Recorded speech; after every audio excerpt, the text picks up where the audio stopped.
At 2 a.m., my phone on the bedside table rang. The screen lit up with the name Amy. Concerned about a call at such an hour, I quickly answered. "Hello, Amy?" But it wasn't my daughter Amy on the line, it was Lily. "Mom's crying, please help," she said, her voice shaking, as if she was about to cry herself. "Dad hit Mom and left." Confused and alarmed, I hurriedly got dressed and jumped into my car.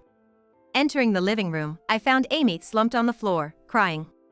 Lily, who had tried her best not to cry over the phone, was now sobbing uncontrollably, her eyes and nose bright red, as she opened the door for me.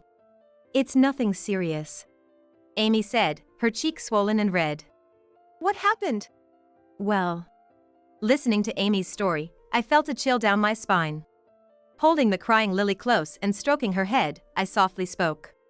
"The next one who's gonna be on the floor crying will be John.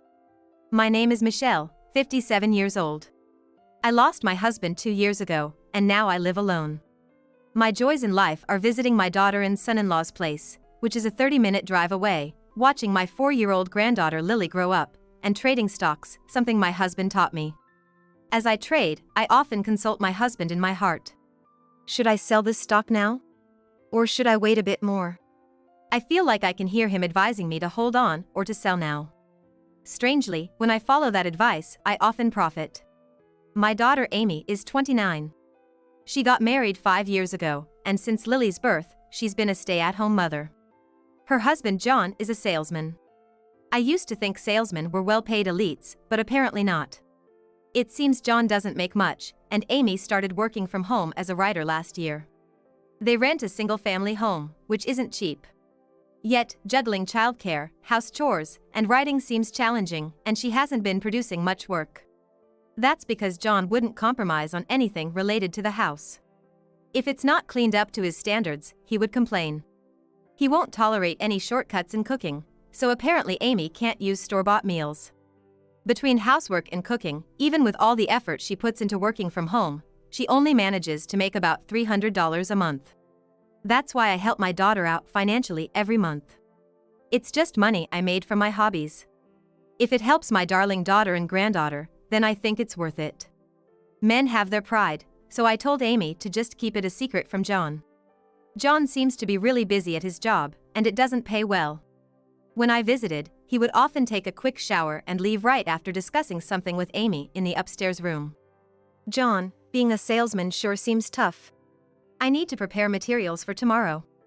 It's work, so I can't help it. He looked like he was doing his best without complaining. I'm sorry to leave while you're here. I'll be back soon. I watched as John left in his suit and murmured with a sigh. I worry he's gonna wear himself out. At that, Amy gave a wry smile. She looked a bit discontented. I peered into Amy's face. Are you upset because he didn't get to eat the meal you prepared? No, it's not that. He said it's work, so it can't be helped. Amy replied with a hint of reluctance. If both your dad and mom are busy, and you feel lonely, just call Grandma, okay? This picture with Lily shows Grandma, I said, pointing at my icon, and set up Amy's phone so Lily could call me. I had her call me multiple times to make sure she knew how. I thought if I could be someone for her to talk to when she's feeling lonely, it would be good. I never expected this to come in handy in such an unexpected way. At 2 a.m., my phone, which was by my bedside, rang. Groggily, I searched for it. Wondering who would call at this time, I saw Amy's name lit up. Worried something might have happened, I quickly answered. Hello? Amy? But it wasn't my daughter Amy on the phone. Grandma, Mom's crying. Help! Lily's voice, on the verge of tears, desperately reached out to me. I was confused and didn't know how to respond. Dad hit Mom and left. I thought I misheard. He hit her? Dad did that to Mom? Yes, please help. Lily pleaded again. Can you put Mom on the phone? No. Mom won't respond, no matter what I say. I quickly changed and jumped in my car. Arriving at their house, I rang the doorbell, and Lily opened the door.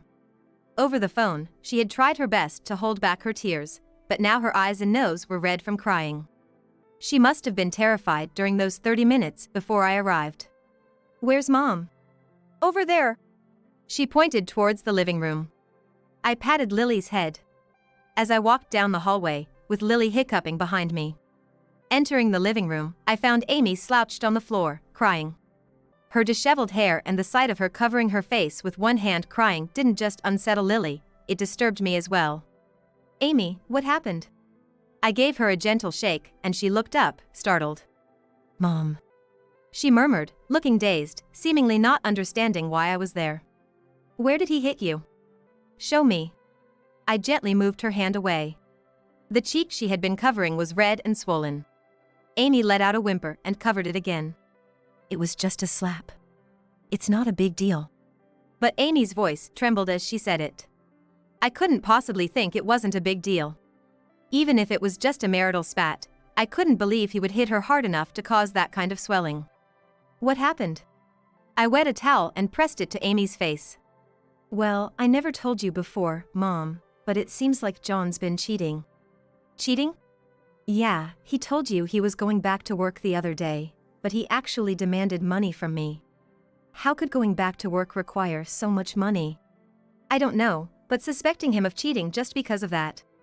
I accidentally saw the notification on his phone, and the messages were from a woman with sweet words. "He's demanded money several times before.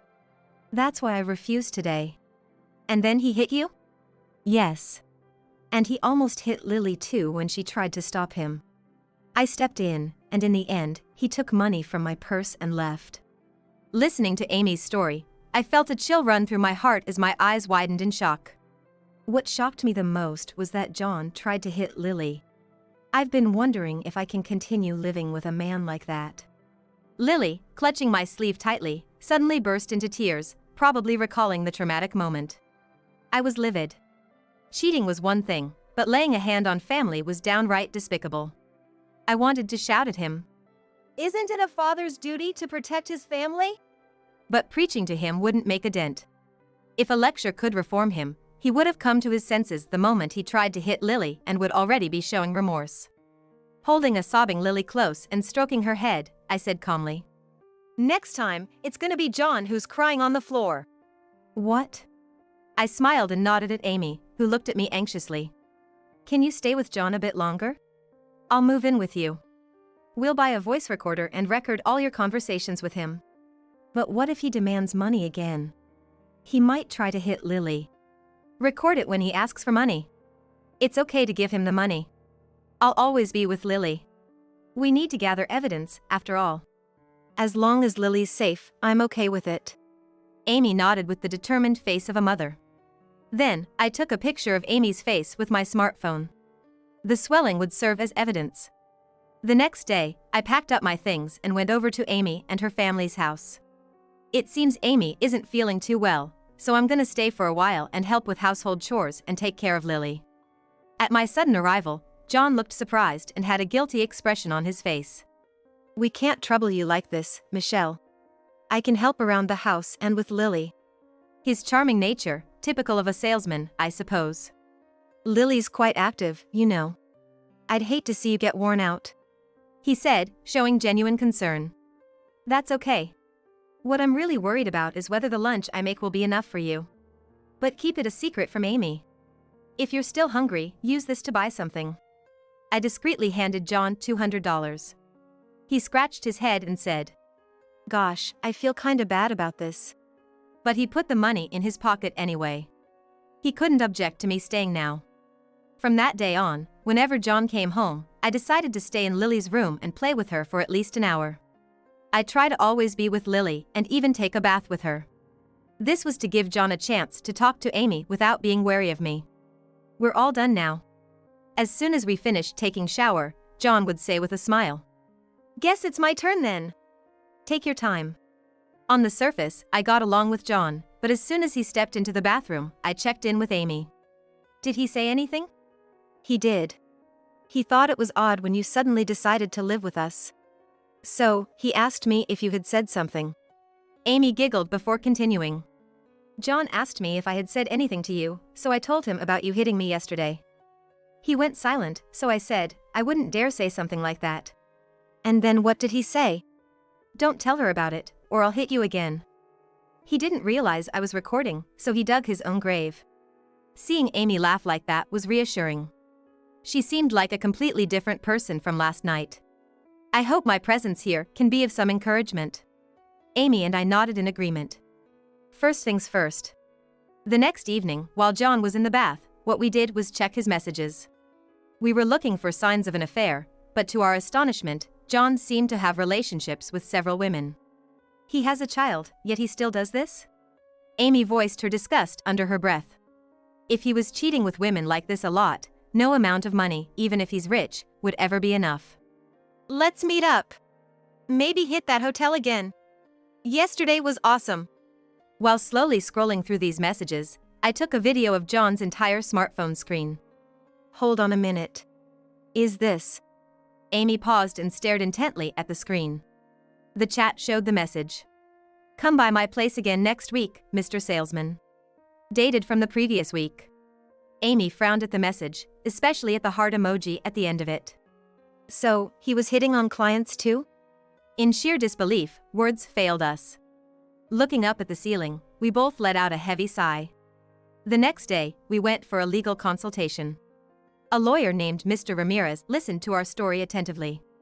He then told us that the video capturing the chat alone wouldn't suffice as solid evidence. He said that having pictures of them entering the hotel together, hotel receipts, or credit card statements would help. This message from last week. I paused the video we were watching, pointing to the message that read, "Come by my place again next week, Mr. Salesman." So next week means this week, right? We might still catch them. We decided to hire a PI right away and asked him to investigate. The PI would look into John's activities during work hours, including how much time he spent at clients' places. 3 days later, the PI got back to us. After going through the report, we nodded in satisfaction. Fantastic, keep up the good work. We told the PI. Now that we had evidence of John's infidelity, we started planning a trap for him at home. I withdrew $50,000, some of the money I had earned from stocks, from the bank. I then placed it in a dresser on the second floor of Amy's house. That dresser was in the guest room I'd been staying in. The dresser was practically empty already. While John was at work during the day, we had been moving our clothes and personal items to my house, readying ourselves for a quick move. With the drawers being empty, the money will certainly stand out. Neatly bundled $10,000 bills with bands will surely catch John's eye. I gave John $200 the other day. How long do you think that'll last him? I asked, to which Amy replied with a tilt of her head. It varies when he asks. But if he thinks you have money too, he might have already run out. Well, the timing might be just right then. We quietly closed the drawer with the $50,000. That night, as usual, I took a bath with Lily. Just as I began to undress, my phone rang. It was a call from Amy. I had asked her to call me if John ever asked her for money. I told Lily to wait a sec, and tiptoed up the stairs. Outside the room I was staying in, I eavesdropped. Money again? What are you spending it all on? Shut up. Your mom might hear. Just give it to me. You gonna hit me again?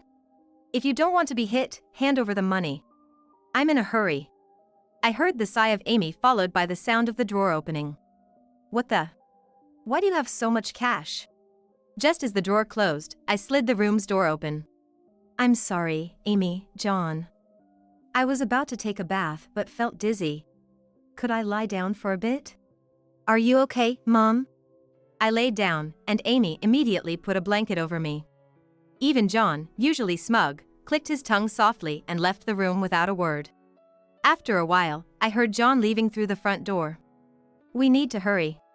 We gathered the money from the dresser, took our belongings, and left Amy's house.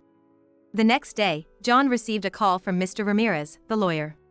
A date was set, and with Mr. Ramirez present, the divorce discussions began. And so, I dialed up John's office and said, I have something important to discuss. I identified myself as John's mother-in-law and asked to speak with the manager. After conveying the matter, I requested they keep quiet about the conversation until the designated day and hung up. With that, everything was set. On the day of the discussion, John visited my house. I had told Lily to stay upstairs and not come down. John didn't hide his discontented face and, without greeting me, faced Amy and heavily sat down on the couch. Mr. Ramirez greeted him and handed over his business card. John hesitated for a moment before nodding in acknowledgement. "So, what's this about you wanting a divorce?" Facing Amy, John bluntly asked. "Yes, I want a divorce. Also, I'd like alimony for abuse and child support." "What?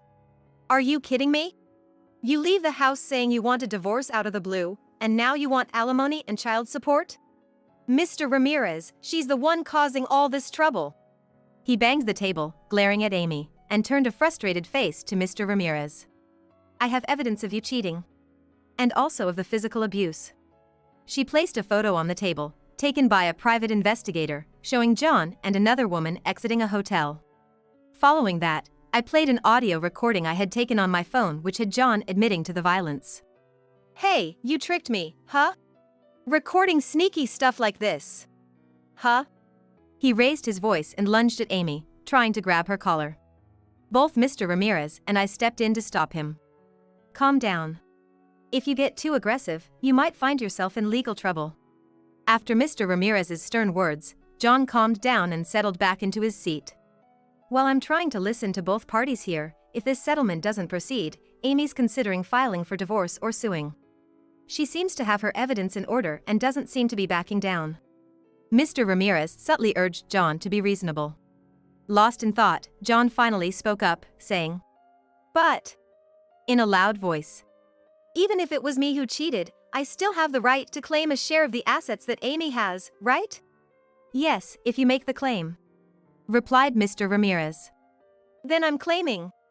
"Too bad, Amy. I don't have any assets left. Hand over half of yours," John said smugly. Amy coolly responded, "I don't have any either." "What?" After a long stare at a stunned John, Amy spoke again. "I don't have any property or money." "Liar. There was $50,000 in that drawer." "Oh, that's mine." Upon hearing my words, John exclaimed, "What?" "You see, my mom has been helping me out every month. Even the money I gave to you was from her support. If you divorce Amy, I don't see any reason to help you anymore. In fact," I told John in a low voice, "I feel like pressing charges for you hitting my precious daughter." John turned pale. Unfortunately, it seemed more like the shock of not getting any money rather than my words that got to him. But we weren't about to let it end there. "And these." Amy placed several more photographs on the table. They showed John visiting a house while on a sales call. "You were there for an hour and a half. Do sales calls usually take that long? What were you doing inside?" Upon hearing Amy's words, John snorted with laughter. "You know, sales involve explaining the product and stuff. Sometimes it takes long. I get asked questions." "Oh really?" Amy smirked and placed another picture. "So, explaining the product means you gotta strip down to your underwear? Must have been a heck of an explanation." In that picture, John stood by the window, shirtless. Through the sheer curtain, though he probably thought it concealed more than it did, a woman in lingerie, hugging John, was clearly visible. Her face was recognizable even through the lace. "Ugh." John choked on his words. Amy placed a sheet of A4 paper. "I had a detective keep an investigation going. This is a list of your mistresses. Compare this to your company's client list, and we'll know just how many customers you've been involved with." By now, John was rendered speechless. Just then, the doorbell rang. I stood up. "Perfect timing." Hearing my words, John whispered, "No way." I thanked the person at the door and led them to the living room. Seeing the person, John screamed in horror. "Boss!" Clutching the photos and list from the table to his chest, John cowered on the carpeted floor. I'm so sorry. I'll pay alimony, child support, anything. Please forgive me." Amy and I exchanged glances inside. "It's a shame, but you're too late. We've already made copies of everything." Amy and I presented the photos and list to the boss. As the boss went through them one by one, speechless, only John's sobbing echoed throughout the room. Unsurprisingly, John got fired. Moreover, he's lodged a claim for damages for cancellation of contracts by the company. The mistresses, too, are playing innocent, claiming they were tricked, seduced, or even forced by John alone. It's karma, I think. Of course, Amy's going after him for every penny in alimony and child support, using Mr. Ramirez as her representative. John couldn't pay everything he owed, and not even his rent. Rumor has it he was evicted from his home. Come to think of it, Amy mentioned seeing him doing some unfamiliar road construction work. He looked like he was about to cry as his younger coworkers yelled at him. As for us, the three of us live happily in my house. Amy started working. I look after Lily, but I don't find it hard at all. On the contrary, every day is fulfilling. Even though we live together, sometimes Lily calls with Amy's cell phone. Love you, Grandma. Hearing that cheerful voice always warms my heart.